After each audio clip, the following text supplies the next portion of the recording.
Week 1 is in the books. Hopefully you ate that W, as Jameis Winston would say. And we got to talk waivers. This is where your team is won and lost on the waiver day. Stick around, see who we like, see if we're burning our priority, if we're spending those big fab dollars for guys like Darren Walrus. Stay tuned. Hey, Foot Clan, take your game day treats to the next level with the new M&M's Hazelnut Spread Chocolate Candies.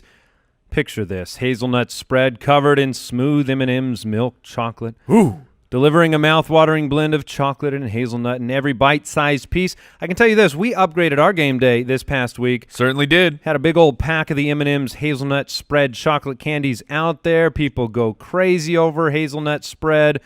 And you can go hazelnutty and try the new M&M's Hazelnut Spread Chocolate Candies today. Hey, it's Cortland Sutton, wide receiver for the Denver Broncos, and you're listening to the Fantasy Footballers.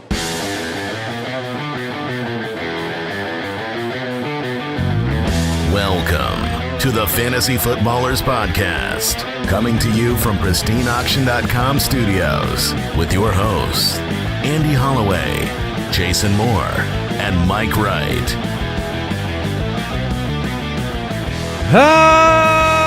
Welcome in. All your championships have been figured out. We did it. We made it through another year. No, week 1 is in the books, but there's a lot of football still to come. Tuesday, September 10th, the Fantasy Footballers, Andy, Mike. And we have a special guest today, actually. Is it the Lizard King himself? No. I mean, I'm sure he'll show up from time to time because that's what he does. No, but Sam Elliott, legendary beef brisket, legendary Hollywood actor, beef Wellington, is sitting in with us. Welcome to the show, Sam. Mongolian beef. Jason Moore is kind of here. I will speak when spoken to. And you will speak in a strange and disturbing lizard tenor. Yeah, I wish I always imagine lizard have high-pitched voices. Not all of them. Oh, you picture a one of those big old Komodo dragons? They got high-pitched voices? No, but when you say lizard, that's not the first thing I go to. Okay. I mean, there are a lot of species. I learned a lot about lizards over the last week. So when someone says lizard, that's the one you go to in your head? No, that's the one I go to with that voice. Oh, okay. not with a little wall lizard. No, I learned a lot about lizards this morning and through the weekend, to be honest with you. The famous quote where Sammy Watkins said the earth is flat. The football field's flat, and that's all that really matters. That's all that matters to us. He ruled that kingdom this past weekend. Jason was smiling from his fevered bedroom. He thought it was fevered delirious. Well, you'd think you were ill. Yeah, yeah. I didn't know what was going on. It felt good. I'm proud of you, Sammy. Keep slaying those humans. He needs to do it over and over again, but it looks like the table is set for him to do so. Yes. Today's the Waivers show. We've got full stream ahead, some quarterback streaming options for you. We have defense versus offense with some defensive streaming options. We have news and notes. We have a lot of reactions to both Monday Night Football and the big weekend. I do want to remind people before the show starts, and I tweeted this out this morning. Last year after week 1, I wanted to go back and look, just see what the fantasy finishes were like. Kenny Stills, number 3 on the week. Isaiah Crowell, number 3 on the week. Wait, so Kenny Stills was awesome last year in week 1? Correct. Well, he wasn't really awesome yesterday. He caught one pass. Yes. Certainly, but Randall Cobb was number 6. Points. Jay Ajayi, are you signing Kenny Stills, Mike? No, okay. I just was saying that. Just trying to victory lap Kenny Stills in week 1. I'm sure he's weird. I'm going to go look up his actual finish. It's a weird flex. It's a really weird flex. Jay Ajayi, Deion Lewis, Will Disley, Jesse James, these were all top 10 guys. In fact, I looked last year, and I don't think it applies to this waiver show, but none of the players that finished in that top 15 last year that would have been waiver wire pickups at, wide receiver, running back, tight end, that could have been out on the waiver wire, I don't think any of them returned year-long value at all. So, I mean, if you picked up, I guess it would have been Deion Lewis was drafted last year, but the Jesse Jameses, Will Disleys, Kenny Stills, you just need to breathe. That's all I'm saying is we all need to breathe as fantasy owners, and we're going to talk about all the different potential pickups and the staying power, and I'm sure we'll disagree on some guys, but the decision is up to you. Foot Clan. It's up to you on who you want to pick up. We just bring our information. We do. But I want to get into a quick question. I think this is a great one for week 1. Name your favorite buy low player that you are targeting in trades this week. Because if there's ever a time to take advantage of a tilting fantasy football owner, it would be week 1 when all their hopes and dreams were smashed by subpar performances by their superstars. Am I right? You are correct. And there was a lot of superstars that had really rough week 1. Yeah, and so I'll answer with my favorites. And I will actually say all of the Buccaneers. So Mike Evans, Chris Godwin, O.J. Howard, I would be targeting all 3 of them. And Jameis Winston was so difficult to look at with your eyeballs that the hideous Jameis will distort the real fantasy outcomes for this team and for what Bruce Arians will be able to accomplish with this downfield offense. Mike Evans was sick. Chris Godwin salvaged his game with a touchdown. O.J. Howard, some drops, some lower snap count than I would have hoped. So I think there is a better future for fantasy. Now, if you're the Buccaneers and you're hoping for a Super Bowl title, I'm not enthusiastic about Jameis, but for fantasy purposes, I would be targeting all the Bucs. Yeah, I completely agree. I think that Evans is a fantastic target coming off of that performance. The guy I want to throw out, it wasn't horrific for Juju Smith-Schuster. He still had an okay day considering what happened to the Pittsburgh Steelers. But people were hoping for a lot from Juju, and the Patriots, this is what they do. Jason, you were talking about this last week before the game happened, that you love Juju, but week 1 is definitely a concern against Uncle Bill and the Patriots because they always shut down number 1 options. Just look what they've done in the past to number 1 guys like Tyreek Hill, DeAndre Hopkins, like big-name wide receivers play against the Patriots and they get shut down. This is just what happens. So I'm still in on Juju Smith-Schuster, and I'm still in on the Steelers' offense. Yeah, and for me, it's very similar. Is James Conner. Because the Pittsburgh Steelers were down 20-0 in the blink of an eye, the worst possible game script for James Conner, and the Patriots, man, did they look unfathomably good. They look like it's impossible to beat them. I wanted to ask you, Andy. You have seen the future, and you said that the Philadelphia Eagles win the Super Bowl. Correct. But how do you feel about that now after seeing the Well, Patriots? look, I posted 18-0 for the Patriots. I didn't post 19-0. Oh. So, yes, I don't think it'll be the Giants breaking up that perfect season, but Philadelphia, same division. I'm cool with that. Very nice. But no, they look great. And then you've got Uncle Bill equivocating on whether Antonio Brown's going to play for them this week. Oh, yeah. Which is a real possibility. I mean, it's possible they don't feel the need. They don't need him this week. They may bench a couple extra other guys just for safety. We're going to play with 9 guys. Brady, sit this one out. The reality is Miami. every single league out there has that owner that tilts week 1. We have them in our league. And you have to go and trade for whoever did not do well this week. Trade away whoever did well. You know what I mean? Like, just find the guys that, like, Mike Evans is a perfect example, because if they're not paying attention, they don't know about the illness. They don't know about the snap counts. Well, and you're not trying. What you're trying to do is say, I don't know. Here's a good example. I obviously believe in the Colts offense. I believe in T.Y. Hilton. T.Y. Hilton scored twice this week. You know, he's on average, what, a 6-7 touchdown a year guy? Right. He scored twice this week. If you can go flip T.Y. Hilton for Mike Evans, sure. That's the recipe. The super high. You're not going to steal Mike Evans for Hollywood Brown or somebody. You're not going to steal him for a 1 week no name, but for T.Y. Hilton, a big name, that's a possibility. I almost put James Conner in as my buy low, even though I'm not a believer in the Steelers long term. His performance this week, there's a lot of brighter days ahead for James Conner. He's just too.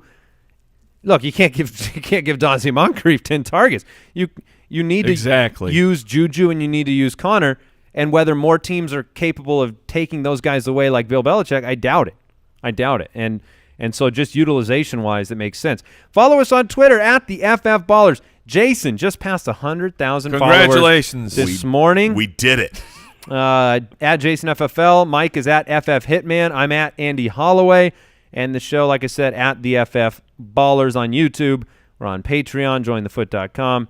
We encourage you to join our fantasy football community. It has been a very, very fun ride over the last 4+ years. I'm so appreciative to all of the Foot Clan that have been with us throughout this ride. We love what we're doing, and we're thankful that you guys like the show, and we're going to keep doing it as far as I'm concerned. Quick reactions to last night. The Saints game was incredible.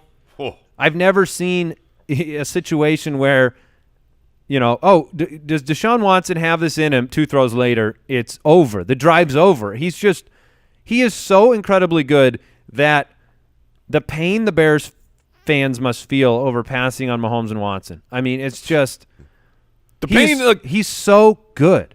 He got sacked 6 times. Say the pain Felt that like Watson feels. Like Watson deserves better around him because he not single-handedly, because Hopkins was an absolute monster, but Watson won that game, and then they said, let's hit him with the prevent defense when all they need is a field goal. Come on, guys, we need to do better.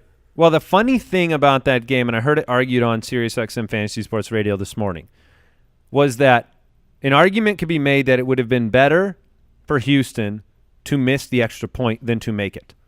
Because if you missed it, they're driven back. They're at the 25. They don't have the imminence to drive down the field on 2 throws and kick a field goal. Game probably goes to overtime. You're not put in that. It's just a funny argument to think about because I think it might be right. I don't think the Saints would have done that. I do not think that they kicked that field goal in a neutral game script because you just more risk, just much more risk. You go to overtime, you're at home, win the game.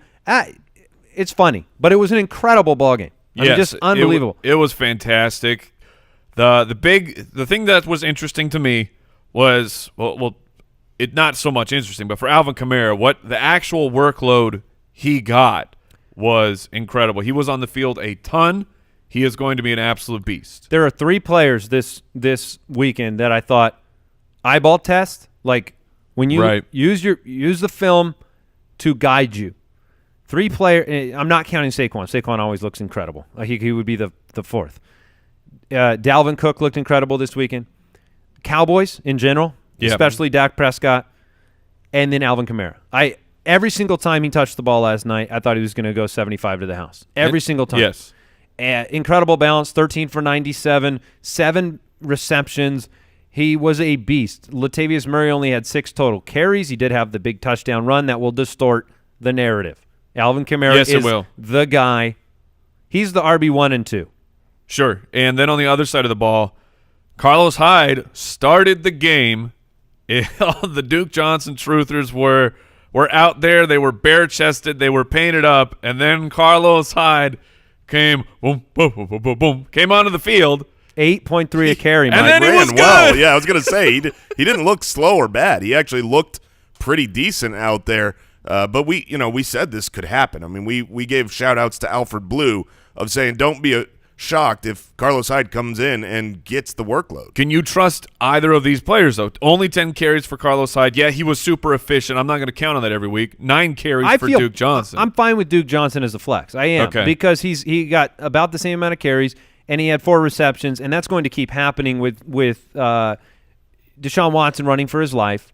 Yeah. It's going to take time, apparently, for Laramie Tunsil to block somebody.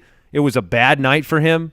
I loved the tweet. You don't spell turnstile without Tunsil. Oh, come on. He gave up a huge sack on the biggest play of the game. He did. He was consistently beat all night, but it will get better for that offensive line slightly at least when he gets acclimated. It was just an awesome game, and it was capped off, of course, with a boom boom.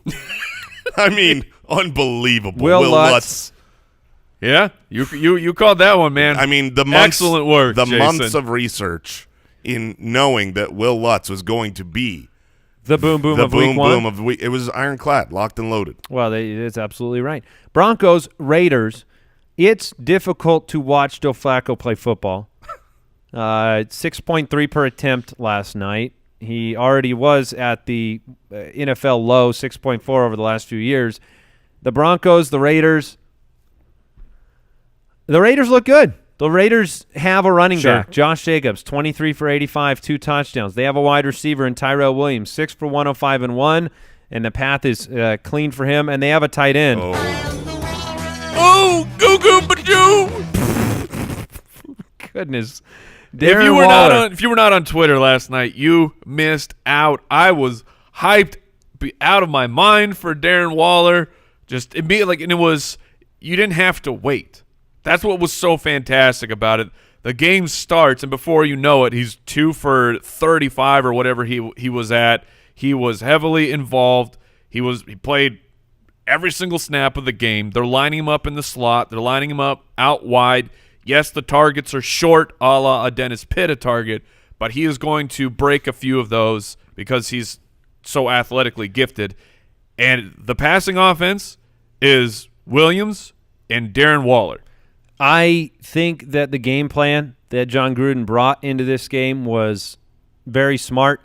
What you saw with Derek Carr, who went 22 for 26 in 259 and 1, what you saw was he'd look for first read downfield, and then he had a leaking Darren Waller on every play that he could turn to. Josh Jacobs had a monster game, 1 reception, 23 carries.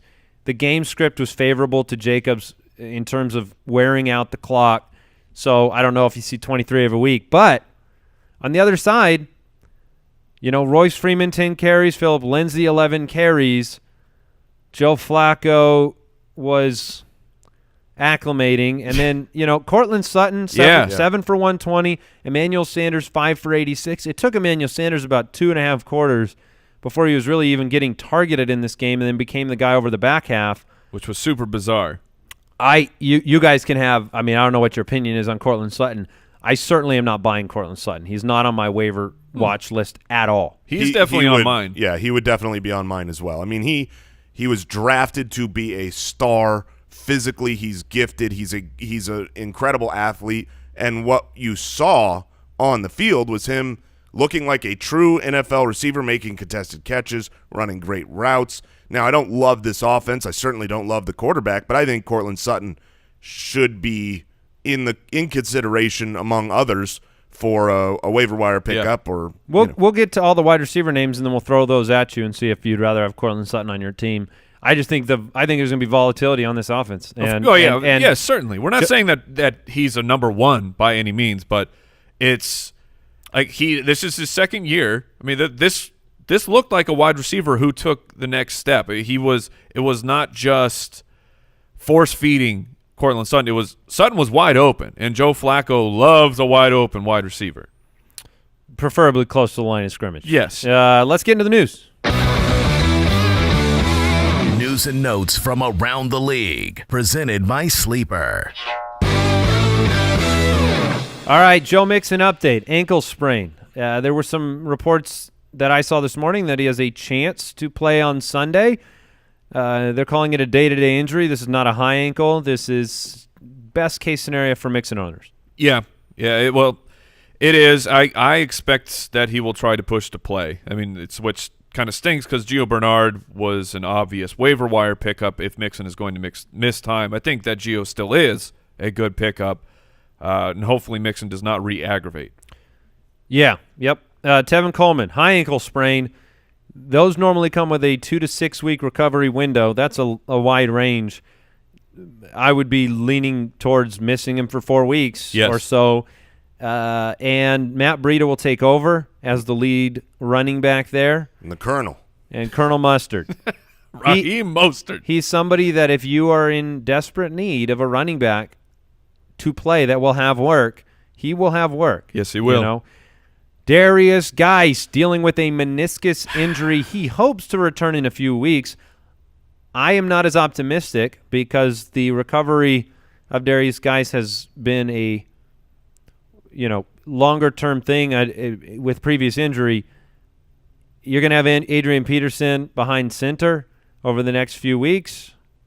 I almost dropped him. I don't know if you heard the show yesterday, Jason. I was real close to dropping him on Sunday when he got marked inactive, just to take the shot on John Brown, Jamison Crowder. Now, to be fair, John Brown was the player you would have added.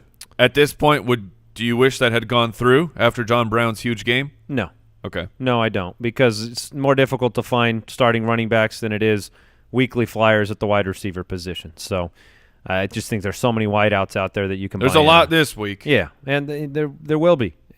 It will be all the guys that score one touchdown next week that aren't on teams, and that's the part we have to wade through. Who's got the staying power?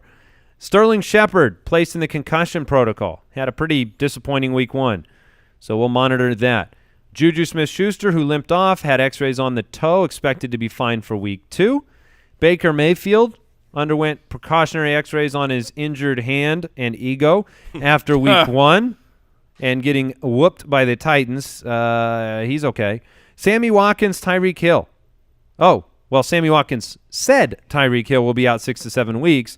He also said the earth is flat. He did. And that he's a lizard. And he's a lizard man, and he's the king of the lizards. So I don't think he – let me just correct you. I don't want to misspeak because he would be embarrassed if he thought you said that. He did not claim to be the king of the lizards, Mike. We claimed that on his behalf, inferring his massive talent would lead him to the top of the lizard regime. I genuinely believe that if he is a lizard person, he deserves to be king. After week 1. I genuinely believe he is king of the lizard. He's cold-blooded. Well, no doubt about it. He's cold-blooded. I just didn't want to misquote him because he would be embarrassed. That's fair. We don't want to make him say weird things. Can we make sure we turn to him for some life advice later in the show? Oh, 100%. I'll check through his Twitter feed and see what we can pull up. Thank you. Nick Foles placed on injured reserve with a designation to return the collarbone injury. The secret garden himself, Gardner Minshew. Dude, I love who, it. by the way. He balled out, man. So he balled out, but I wonder what that says. You're trying to project the defensive situation in football this right. year. You can't just take week 1 and project it over the whole season, and you can't take last year because there's turnover. But when you put them together. But the Chiefs, you might stream against the Chiefs. That's all I'm saying. Yes, I am not afraid to stream quarterbacks against the Chiefs. 22 for 25 to start his career, 88% completion percentage. Because no one knows the secret. Do you think he trolled Drew Brees with that completion percentage after week 1? Definitely. I think he Eat it, Drew. Did you see him in the press conference? He certainly hangs out with Hunter Renfrow. They are close. Oh, doing like tax forms. And there are certain players that you just look at and you're like, really? Like this guy's going to get me a better rate for sure. Yeah. There's certain guys you look at and say, this guy's going to get me a better rate on my car insurance. Colts placed Devin Funchess on injured reserve. This is a huge swing and a miss in Indianapolis on a 1-year deal to lose Funchess for unfortunate this season. The collarbone injury, that stinks. So, yeah, I mean, look for Deion Kane to step up. We'll see. Look for some integration of Paris Campbell over time. And this could be great news for the tight ends. Yes. I think they're the biggest benefactors. Who they were not very involved. I mean, you still have to be concerned, but with Funchess out, I wouldn't just drop them and move on yet. News and Notes is always brought to you by the Sleeper app. Be sure to check out the Sleeper app for the latest breaking news, notes, and impactful fantasy football tidbits. Jason, make sure you grab that app. I've already got it, my man. All right, and we do want to thank today's sponsors before we get into our waiver wire segment. Ballers out there, fellow football fans, it's time to ball out with us. You heard it on Friday. We're teaming up with FanDuel to bring you the Fantasy Footballers Leaderboard Series. You pick your best lineup, you face off against other listeners, and you can win cash prizes each and every week. There are 15 chances to win, over $30,000 in prizes. And if you win any of the weeks, you qualify for the Week 16 championship, and the lucky winner receives an all-expenses-paid trip to our Arizona studio to hang out with us during a podcast session. This filled up quick last week. Yes. We got word that the leaderboard series, it capped at 500 last week. It filled up very quickly. We give you some advice on Friday, and look, each week we'll tell you who our picks are. We can give you that insider info. You can build the lineup to end all lineups. And all you got to do is go to FanDuel.com/ballers. It's a very easy to remember URL. FanDuel.com/ballers. Enter the leaderboard series. Hang out with us. We'd like to thank Quip for sponsoring today's show. What actually makes a better toothbrush? Is it industrial strength power? Is it multiple modes? If you ask your dentist, they'll tell you it's less about the brush and more about how you use it. That's why you need Quip. It's remarkably simple. It's an electric toothbrush created by dentists and product designers to focus on what actually matters for your oral health, healthier habits. The Quip, it's got sensitive vibrations with a built-in timer, guide gentle brushing for the dentist recommended 2 minutes, and they're automatically going to send you a new brush head every 3 months. No more of that nasty toothbrush. No more forgetting that I got to replace these bristles. My entire family, we are living the Quip life because they got kids' toothbrushes as well. What'd you call it, a toothbrush or a teeth brushes? I would not call it the teeth brushes, that's for sure. Look, I've got them. My wife has it. My kids have it as well. I love my Quip toothbrush. Quip starts at just $25, and you'll get your first refill free at getquip.com/footballers. This is a simple way to support our show and start brushing better, but you have to go to getquip.com/footballers to get your first refill free. Put me in, Coach.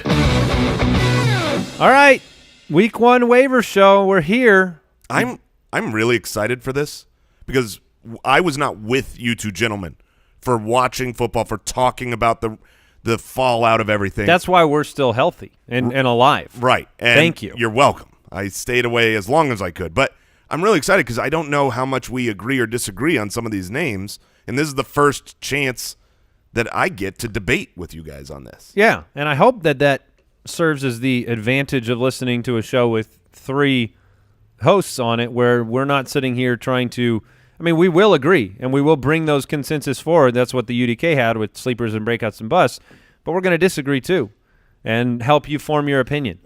This is the time of the season now where you pivot from, look, we're out of draft season. You've set the foundation for your team, but you don't win the title there. This is the time when you are now adjusting, readjusting, modifying your team, strategically looking at trades like we opened the show with.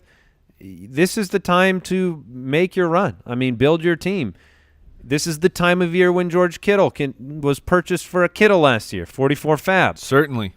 So, couple reminders. Last week's points, they do not count for the upcoming week. Oh. Believe it or not. But no, last week's points don't count. We're projecting forward. There are probably a lot of players that we'll talk through in terms of drop options this week. Players that are we comfortable with you kicking to the curb, or do you need to hold on for another week? Those type of guys. So we'll have drop it like it's hot tomorrow. That's a segment we do where look at what players were dropped by teams after the waiver wire. There are going to be, and here's a little spoiler alert, my streaming quarterback option this week is on the basis of him being dropped on waivers today. Yes. So pay attention there. Wide receivers. Let's look at the main waiver wire names this week and talk about opinions. The biggest one that I want to debate is Marquise Brown, Hollywood Brown, because he had quite the debut as a rookie, 4 for 147 and 2. Now, he only ran 8 routes in the game. He was targeted on 5 of the 8 routes. He only That's played pretty solid, though. Clearly it was a, to me, strategic decision to say Hollywood Brown is banged up. When he's on the field, we're going to use him, and then we're going to take him off the field and keep him healthy. Only 12 total snaps, only ran 8 routes. There are some that, they want to throw the warning lights up and say, well, he only ran 12 snaps. How could you possibly invest in him, spend your fab dollars, your waiver pickup on Hollywood Brown? There's the side we talked about yesterday, though, where it's like he only ran 8 routes, and he was this productive, and clearly he's dealing with an injury and building a rapport with Lamar Jackson, but it's the Miami Dolphins. So how are you wading through the Marquise Brown conundrum on waiver wires? Because it's not so much is he worth a pickup. Of course he's worth a flyer. Yeah.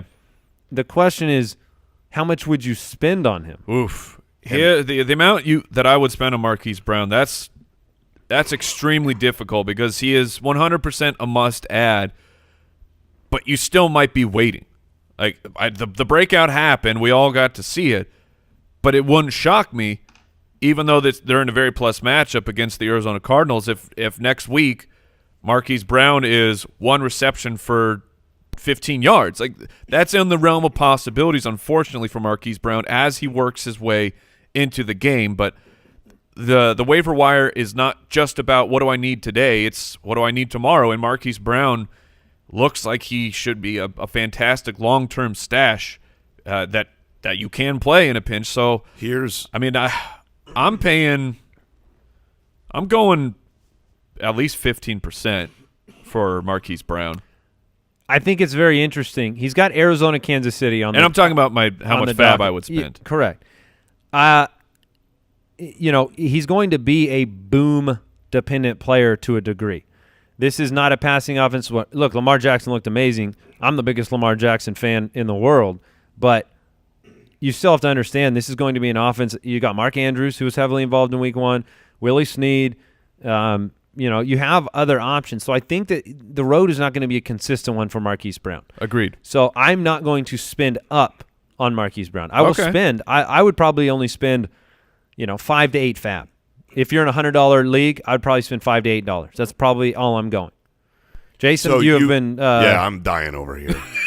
Do you want to write down what your opinion great. is, and then we'll share it?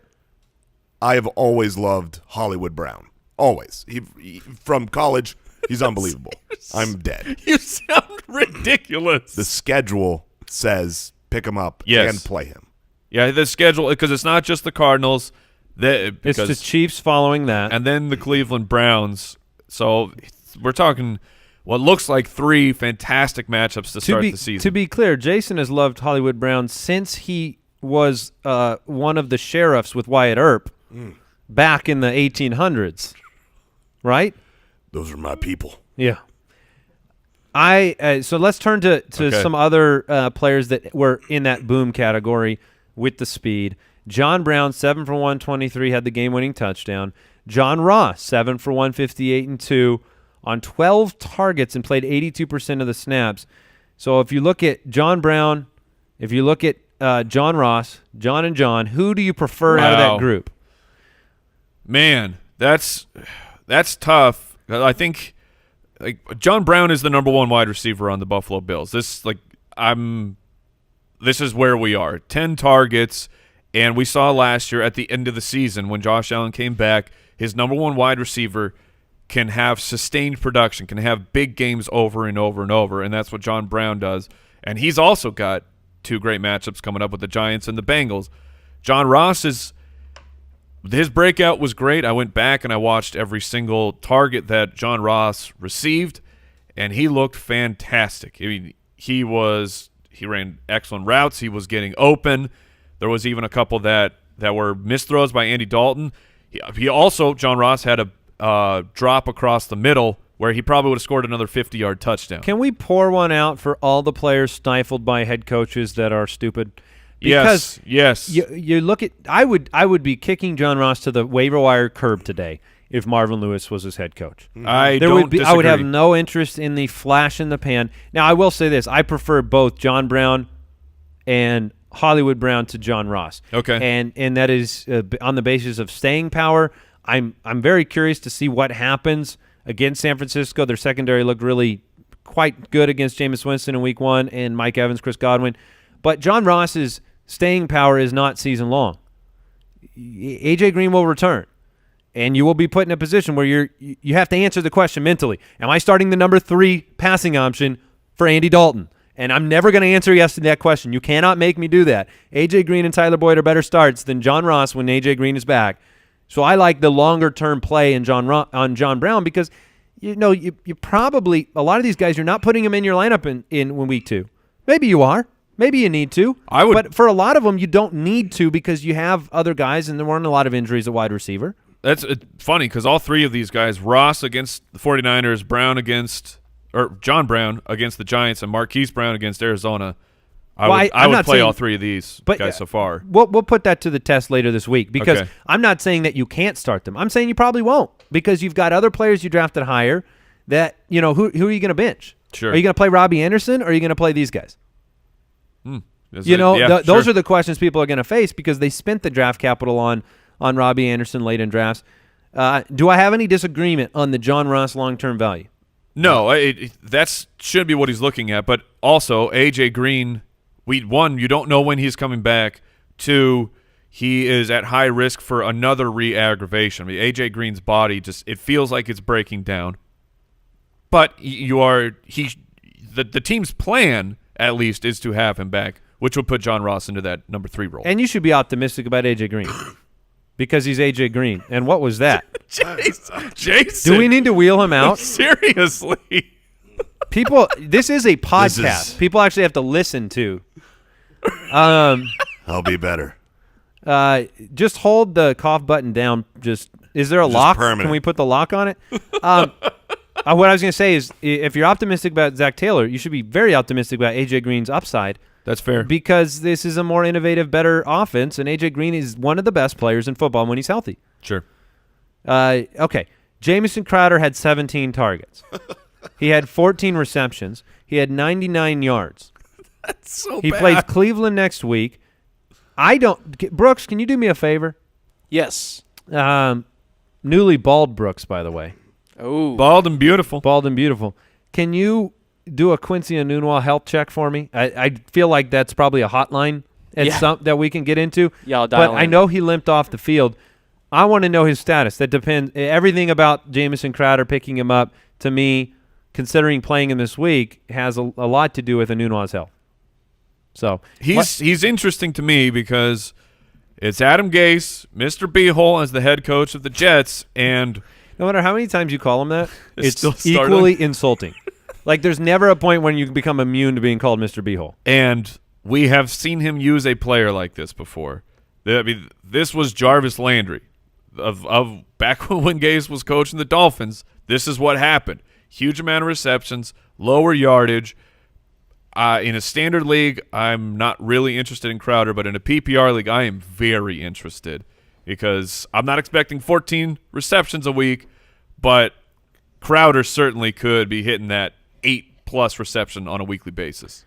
Yeah, it'll be interesting. I'm not really excited about him. Yeah, I'm not excited, but in a PPR, he is a must-add. Yeah, I don't disagree. When you talk about Michael Gallup and what you saw in the field and with Kellen Moore's offense, this is the player we saw in training camp and preseason. 7 for 158 on 7 targets. Has Washington coming up this week. I'm personally very interested in Michael Gallup in all leagues. I was interested before the season. I'm more interested now after seeing what the offensive line is doing because I believe the math equation here, offensive line protection for Dak Prescott, downfield routes for Michael Gallup, A plus B equals big stat lines like this over the course of the season. He was on the field just as much as Amari Cooper, who has dealt with some injury concerns. I'm very, very excited for Michael Gallup, and I'm more interested in Michael Gallup than I think. Honestly, I'd rather have him than anybody in this lineup. In this group, I am. I know that's not a popular take. Well, it's not going to be shared by very many, but I'm more interested in the passing volume and power of what this offense can do this year. I told you, Dalvin Cook, Alvin Kamara, and the Cowboys were the things I was most impressed with on film. And I think that Michael Gallup has, you're talking about, do you want John Brown? Do you want the kind of number 1 for Josh Allen, who's going to have some volatility, or do you want like the 1B, the 2 for Dak Prescott? That's your opinion. I mean, it's subjective. I'm just very excited for Michael Gallup because I think he will actually be very consistent this year. At home against the Giants, that was why Dak was my start of the week. Right. I'm not quite as excited. The wide receiver we haven't brought up that I'm as excited about as any is Terry McLaurin. Oh, really? Oh, welcome on board. Oh, I'm all about him. He'd be in my top 3 wide receivers this week. Interesting. Wow, so McLaurin was on the field nonstop, 93% of the snaps. It was him and the Trey Quinn show, 5 for 125 with a score. And McLaurin is really, really fast. He's their future. He is the future. He was a 3rd-round pick. He was a rookie, or in rookie drafts for some reason. He still is. Well, I'm saying in rookie drafts, people were not excited for McLaurin, which was baffling to me, coming up with his athletic profile, and he was a 3rd-round pick. Like, I scooped him up off of waiver wires. He also runs a 4.35. Yes, he's super fast. He was open for another touchdown in this game. Yes. The snap, that's one of the things you need to wade through. You know, you can have big play performances, but are you on the field? And he was on the field a lot. You know, I'm not as excited as Jason for the long-term value of Terry McLaurin at all because I see a quarterback transition happening on this team. You are, but and I think what about the connection though? That the two that Dwayne Haskins and McLaurin played together already have tremendous chemistry. That doesn't factor into your thinking of him long term. It certainly factors into my dynasty thinking of Terry McLaurin. It doesn't necessarily factor into my short-term because when I read all these other names and the opportunities they have, I'd rather have McCole Hardman than I would Terry McLaurin. Okay. You know, going into this extended absence for Tyreek Hill, you know, I'd rather have a handful. I'd rather have Michael Gallup this year than I would Terry McLaurin. Sure. I think it's a great debut. The rookies, they showed up. They showed out. A.J. Brown, Miles Boykin, Hollywood Brown, Terry McLaurin, speed, killed week 1. Absolutely. But yeah, I'm not as excited. He's only 4% owned, so you can take your shot on him. But if he goes up against Dallas this week and gives you 1 for 30, that will meet my expectations for McLaurin. So where are Unfortunately, Jason, I will try to pose as Jason, who can't speak at the moment. He disagrees with me. He likes McLaurin a lot long term. He nods in approval. I think he's sucking on some sort of lozenge. I shouldn't be really giving him the opportunity to rebuttal at all. I mean, this is my chance to shine against him. So, question for you then: where are you on McCole Hardman? Where the opportunity for him should be great. I just brought him up. I like him a lot more than Terry McLaurin. Okay, so even though if I'm looking for a week 1 start this week, you'd go with Hardman. McCole Hardman's in my dynasty lineup right now in the flex position for this upcoming week. No Tyreek Hill. He had great he was on the field for a ton of snaps. I don't know if you have the number right in front of you, Mike, because you mentioned it yesterday. But McCole Hardman was out there a ton in week 1. So, do I want an opportunity to boom with a receiver on the Chiefs or the Redskins? Yeah. So that's my view there. I totally understand that because Hardman he's another guy that I think everyone should be picking up. I would play McCole Hardman over John Ross this week. Wow. Yeah, and I'll water bet that. I owe you guys a couple. I might not want to water Jason because I may give him pneumonia at this point. You want to water bet McCole Hardman this week versus John Ross? Very possibly. You can't say wow like that, Mike, and not say yes to a water bet. Okay, fine. Water bet. I mean, I guess you could have taken back your wow. I mean, that was no. It's just on the surface. I get that the opportunity will be there for him. He still is competing with the Lizard King. Meanwhile, and he had 1 target. John Ross had 12 targets. Yeah, and that's why you should have taken the bet right out because I'm a fool. Well, and you're did. Super smart. You can have a number 1 human receiver and number 1 lizard receiver on the same team. Yes. So I overlooked that. Maybe I'm feeling a little bit just kind of like sure of myself after week 1's bets, and this will be where the fool's decision. But betting on John Ross is also something that you shouldn't do. It has not worked out. You shouldn't do any time you're about to eat or anything of that nature. Running back waiver wire pickups. We need to move on to the running back position. Gio Bernard looked very interesting. Joe Mixon coming back, potentially playing this week. I'm curious where you're at with Gio. 7 for 21 on the ground, 2 for 42 through the air. Let's start there. Gio Bernard, how much fab budget would you really spend? Would you spend a waiver priority on him? No. I'm not that interested. No, I'm not going to burn the number 1 priority. I'll throw a couple bucks at him, see if he trickles through the waiver system and he just ends up on my team. But without an absence for Joe Mixon, like you said, Gio Bernard, 9 total touches, 7 carries and 2 receptions. Like that's not unbelievably interesting as a standalone player as of right now. But if Mixon is to be out, then Gio Bernard against the 49ers I think is a nice play. I think I'm more interested in some of these other options. We'll see if you guys are. Malcolm Brown, 12% owned, 11 for 53 and 2. You're not going to get 2 touchdowns from Malcolm Brown every week, but you might get 1.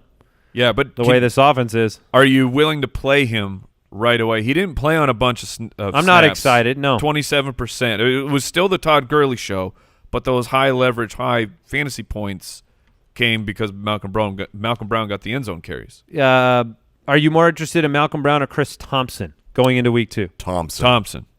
Sam Elliott weighed in. He's going with Chris Thompson. Other names to throw out there, Justin Jackson, who I thought, despite only having 7 touches in the game, I actually thought he looked good in those touches, but he's going to be out there. Justice Hill, whatever. Ronald Jones. Ronald Jones had a great game. Every time I turned my head over to this Jameis Winston experience and saw him hand the ball off, 1, I was relieved, and 2, Ronald Jones, 13 for 75. Yep. This is a situation where if he breaks off a big run next week, this might be his backfield. Well, it won't be his backfield because he will never take the passing work. If you saw, he only had 1 target, and Dare Ogunbowale was the primary pass catcher. Ronald Jones will never have that role, and if it's what do you believe about the Tampa Bay Buccaneers? I believe they will be in negative game scripts far more often than they will be in a positive one. It is a difficult one to wade through because Arians does make running backs very good. Right. But then, like you said, the game script problem, you might not see Ronald Jones on the field a ton. I actually thought their defense looked okay to me. I thought it was much better than last year. This is a game with San Francisco that was, it was a little bit back and forth. Winston couldn't get out of his own way. That if you think about it, what did he throw? A couple of interceptions. He threw a pick 6. Yeah. The pick 6 goes up on the board. I mean, Tampa Bay gave up not a lot of, production. I will pose this to you, though. Okay. Jameis Winston will still throw more pick 6s. Very strong point. Over the season. Ronald Jones is a fine, low-money fab acquisition and just put him on the bench, see what you have. I will tell you this. I will be releasing Peyton Barber this week. That's I will fair. be keeping Ronald Jones on my roster. At this point in time, I would try and trade him if I were you. Peyton Barber? No, Peyton Barber. No, Ronald Jones. That's fine. My whole point is that I'm not going to clog 2 roster spots up with the decision for Tampa Bay backfield any further.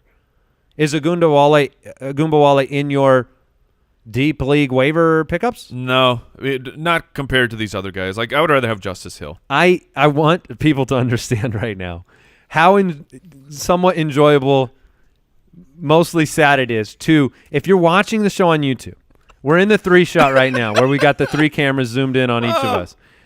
When I talk or when Mike talks, Jason, who is definitely, I've confirmed a lozenge is in his mouth. He is not speaking. He is contributing to the show on YouTube through nods and head shakes only. Now, it's the best he's ever sounded, honestly. In a way, you are like Hollywood Brown. Limited snaps today, fairly effective in the work you've done, limping off the field at the end. So That's right. Oh, he's back. He's back, and yet he's not. Are you number 1 pickup for you at the running back position, Mike? Would you rather have, is it Chris Thompson? Yeah, I would say Chris Thompson's my number 1 pickup, and then is Carlos Hyde in that category? He's not he's in a category if I want to pick him up if I'm in a bit of a deeper league. Adrian Peterson or Chris Thompson? Thompson, and it sounds kind of gross, but Raheem Mostert is one of my top running back pickups.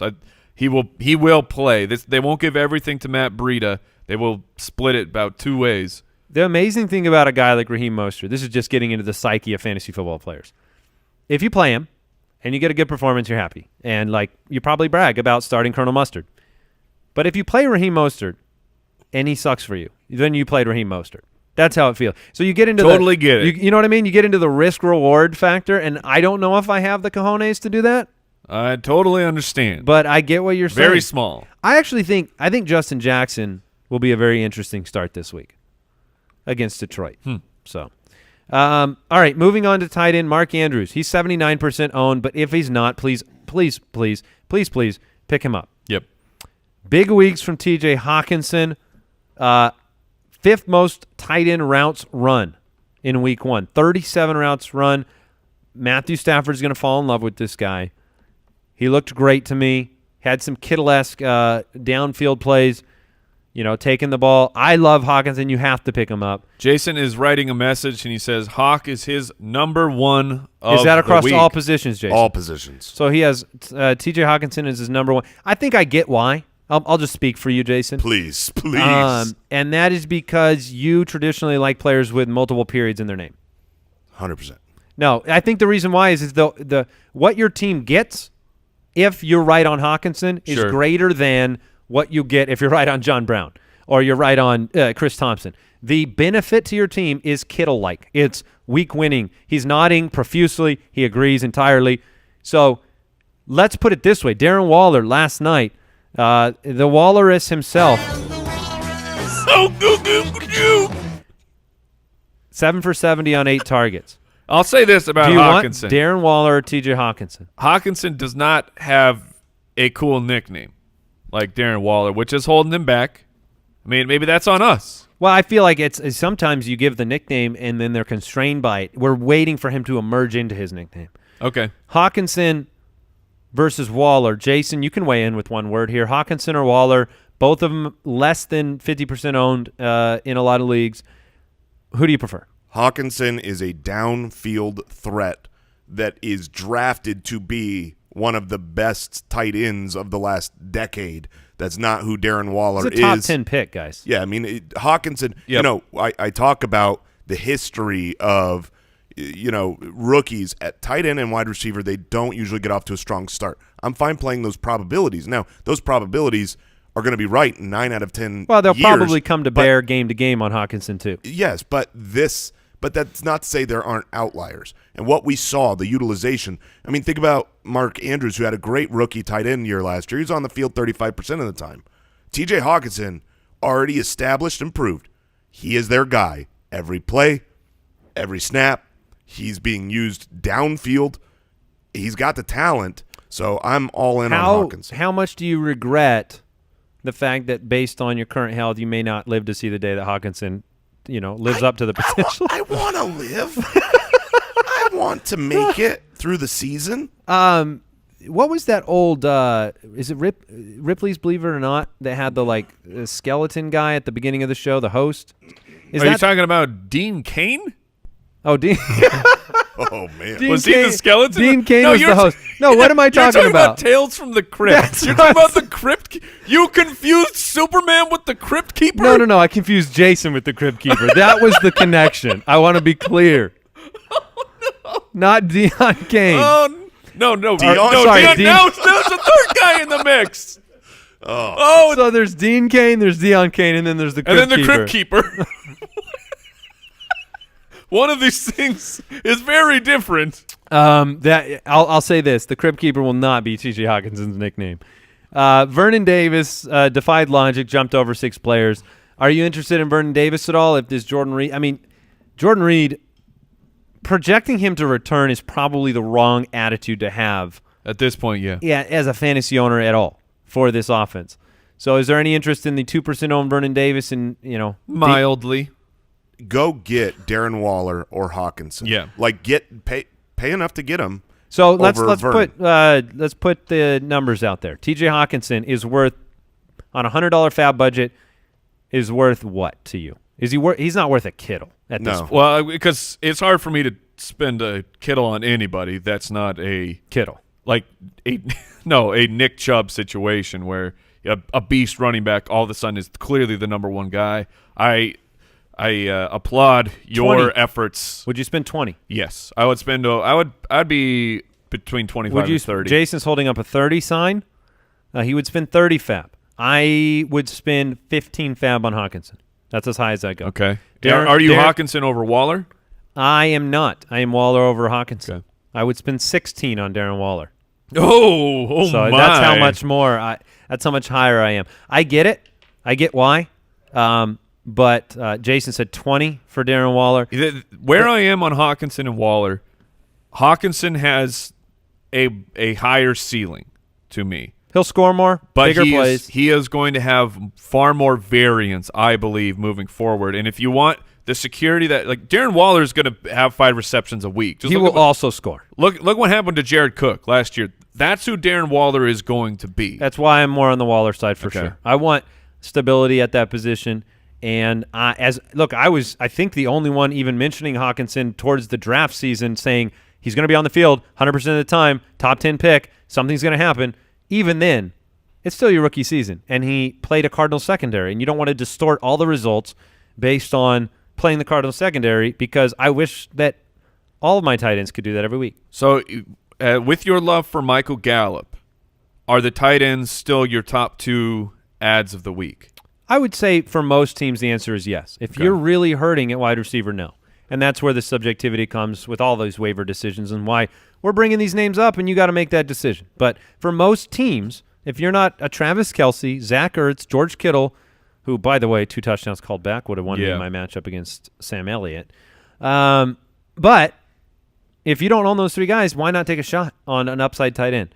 I want to bring, before we get into quarterback streamers, real quick, are you comfortable dropping blank? I'm going to give you names, okay? Dante Pettis. Yes. For one of these waiver guys, I would. Yeah, you better. Marquise Goodwin? Yes. Yeah. Geronimo Allison? No. Yes. Yes. No. Yes. I won't drop Geronimo or Marquez. I won't drop Marquez. That was not the question. Yeah. Well, he was going to be the next name. Well, ask it, Andy. Marquez Valdez-Scantling? No. No. Yeah, I'll drop Allison. A 0 for 0 on 0 targets. I understand your reasoning for hanging on, seeing one more week. Dante Moncrief? No. Yes. Okay. Corey Davis? Yeah. I'm a yes on Moncrief. Cut him. Corey Davis, you cut him. Yes. Anthony Miller, you I have would never have had him. Yeah. Yeah. Can't cut what you don't have. Anthony Miller. Cut. Yeah. I like Anthony Miller, but you got to move on. Yep. In week 1. You got to go find somebody else. Running backs, Drake or Balaj, the Miami running backs. Would you cut them both? No. No. I wouldn't either. Darrell Henderson. No. Yeah. I would cut him. I cannot imagine you keeping him on your bench. How do you do that? Unless if you are the girly owner, it's fine. But let's say, Mike, you said no. You have Darrell Henderson. Malcolm Brown's on the waiver wire. What are you doing? Probably just staying where I was. What? That is shocking. Why? Maybe the most shocking thing I've ever heard in my entire life. Why would you life. not rather have Malcolm Brown One than snap for Darrell Henderson? I want to see what happens in week 2. Okay. Peyton Barber. Yeah, you can cut him. Damian Harris. You can cut him. Yep. And then the goose, that is Kyle Rudolph. Yes. I would cut him. All right. Full stream ahead. All right, it's a hard business picking quarterback streamers heading into week 2 because a lot of you drafted quarterbacks that you're probably playing in week 2. And then again, there are some of you with Jameis Winston, jettisoning him into outer space. Some of you, I think, will be in leagues where my streamer of the week will hit the waiver wire tomorrow, and that is Big Ben. Big Ben will be dropped by a lot of teams tomorrow. They will be pivoting to some of the flashier options on your waiver wire. I wanted to look this up. First of all, I mean, he's got a good matchup. But Big Ben at home against Seattle, I like it. Last year, I wanted to look and see the consistency charts that we provide, the Join the Foot supporters and that are part of the Ultimate Draft Kit. He finished outside the top 12 only 5 times last year. In the weeks following those finishes, here were where he went. These were his bounce-back games. He finished the week number 1, 5, 5, 10, and 4. So coming home, a Seahawks secondary that took a beating from John Ross and Andy Dalton, which is honestly no secondary has been able to claim that in the history of the game. I think it's a bounce-back game for Big Ben in week 2. And I would be more confident for the Juju, Connor, Moncrief, Right. Washington, big play opportunities, even Vance McDonald should be better for them in week 2. I'll jump in here. It's Josh Allen for me. He gets to take on the New York Giants, who were just absolutely torched by Dak Prescott. Josh Allen is not the quarterback, at least throwing the ball, that Dak Prescott is. But Allen, you watched it unfold on Sunday. The guy played very up and down, played very poorly for most of the game, had multiple turnovers. Still doesn't matter because he runs so much. He scores rushing touchdowns, and then he showed that he can connect with guys like John Brown when he needs to. So I think Josh Allen is Can I ask you an early start sit question, Mike? sure. Asking for a friend. Okay, of course. Josh Allen, who's your Yeah. stream of the week, 32% owned, I like it, versus Kyler Murray against Baltimore. Josh Allen. Okay. Yes. All right. Jason. So the name I want to throw out there first, because I refuse to believe the nonsensical ownership percentages out there, is Dak Prescott. He is a must pick up, must start going forward, and he's available in every single league that I personally play in. But let's Can just I assume ask you a he's- Dak question? By all means. Because I think this is what a lot of people are going to face. They see Dak's big numbers. He's sitting out on the waiver wire in one of our leagues. Do you drop Baker Mayfield for Dak Prescott? Ooh. I would be willing to do that. I think that I'm Man. fine. Are you willing to pivot that quick? That's intense. Because otherwise you're on a situation where you're going to have to roster 2 or 3 quarterbacks, right? If you don't, a lot of the times if you don't drop the big name, you are going to have to roster multiple. Yeah, but I mean, we went through the would you drop Dante Pettis, Geronimo Allison, Dante Moncrief. I feel like there's enough players to drop where you can hold 2 quarterbacks right now. So I don't think you have to drop Baker. But What if you had like Kyler and Lamar Jackson? Would you drop Kyler Murray for Dak Prescott?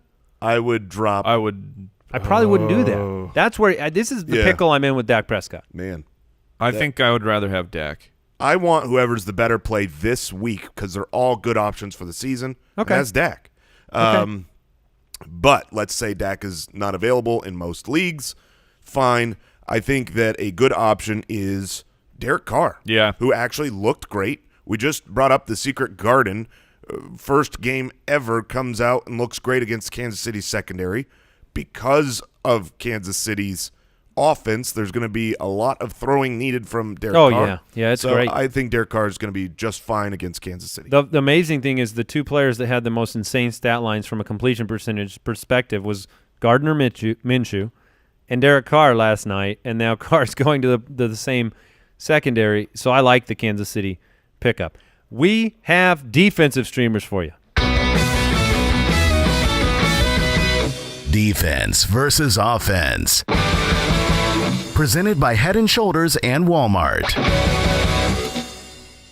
All right, we finally get to do it.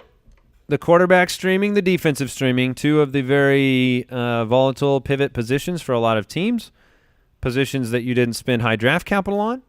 This is where the nimble owner has like amassed a bounty of running backs and wide receivers, but then has to make the right decisions at quarterback and defense. So what is your favorite defensive special teams streamer for week number 2? Jason's. Thank you. You like Carolina Yes. against Tampa on Thursday night. I will hop in here then. Yeah, Carolina they've got a great defensive line.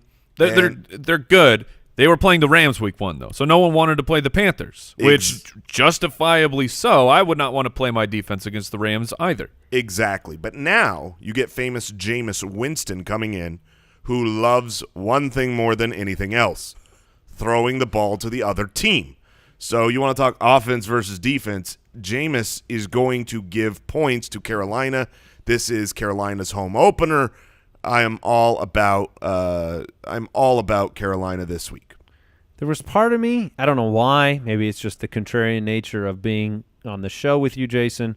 There was part of me that wanted to like tell you that I think Tampa's going to have a much better week 2, and then like I remember Jameis Winston. The thing is that that's not mutually exclusive. No, because he could give Tampa- up points and score points, and Yes, it's good for your defense. because sacks and turnovers That's what you want. are what score points for defenses. You're going to sack Jameis. You're going to get interceptions from Jameis. So, yeah, I mean, even if Tampa Those are his 2 power-ups. that's his best trait. Also, If you flip the card over, there's 2 power-ups. Also, this is not their home opener, right? The Rams were in Carolina. That is correct. Self-correction. Yeah. Okay. Yeah. I'm going to go with the Titans defense. I was so impressed with it. I really believed in it heading into the season, what they did on that defensive line, which, look, they're only 8% owned, and they face the Indianapolis Colts this week. They 100% own the Browns this past week. Yes. And I loved everything I saw. I think you've got turnover opportunities. You still have Jacoby Brissett, figuring things out. And Brissett didn't throw for a lot of yardage in that game, that comeback against the Chargers. There wasn't a lot of yardage there. So I don't think you have a lot of risk of Jacoby Brissett, but you got upside with the Titans repeating what they're doing, and they're at home. So I like the Titans a lot. And I like both of those more than the one I'm going to throw out, and they're also far more available in leagues. However, Buffalo, the Bills, they are a great defense, and they will be taking on, much like Josh Allen, who is their quarterback, they will be playing Eli Manning and the New York Giants. I am willing to play almost any defense against the Giants, regardless of Saquon Barkley and his 100-plus yards from scrimmage, because Eli's going to get hit, and he will be able to turn the ball over as well. And on top of that, like I already said, though, Buffalo is a great defense. So that's both things are matching up here for me. Yeah, I don't mind that at all. Head and Shoulders, offense for your hair, defense for a flake-free scalp. Check it out at Walmart.com or at your local Walmart. That was our Defense versus Offense, Defensive Streamers segment. As we close out today's show, I want to thank Pristine Auction, our studio sponsor. I see Brooks put in here yesterday. Brooks browses like whatever was sold yesterday at Pristine Auction. Cortland Sutton signed football, $47.91. I just had somebody tweet me a picture of about 600 mini helmets on their wall that they bought through Pristine Auction, all autographed, all authentic sports memorabilia. PristineAuction.com. Use the registration code BALLER. So, Jason, I hope that you continue this recovery that you're on. I hate to break it to you, you're not there yet. I agree. I'm going to go to my coffin now. But I appreciate the effort today. But also, fellas, the multiverse is overflowing with ultrasonic energy. The goal of biofeedback is to plant the seeds of interconnectedness rather than materialism. Was that the Lizard King?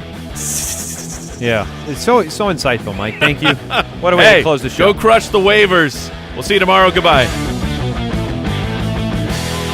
Thank you for listening to another episode of the Fantasy Footballers Podcast. Join our fantasy football community on jointhefoot.com and follow us on Twitter @TheFFBallers.